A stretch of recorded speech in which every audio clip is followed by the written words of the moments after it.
Hello guys, welcome back to another tutorial video. In today's video, I'll teach you guys how you can fix your cellular or mobile data not working on your iPhone. Now before I teach you guys how to fix this, if you are new to our channel, hit down below and hit the subscribe button so you don't miss out on our future videos.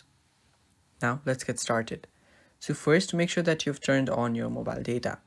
Now if it's turned on and if it's still not working, what you can do is just go to your settings and go to your cellular data. Now right there, just go to cellular data options and make sure that your low data mode is turned off.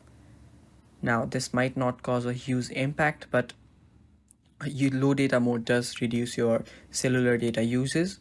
And after doing that, just go to voice and data and make sure that you have selected LTE and not 2G.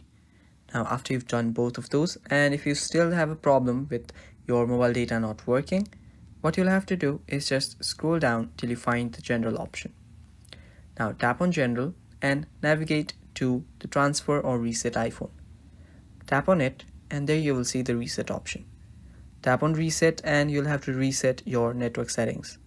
Tap on reset network settings, type in your password, and you might even have to restart your iPhone. And after doing all those, your problem will get fixed, guys. And that is all for the video too. Thank you for watching, and if you found this video helpful, leave a like down below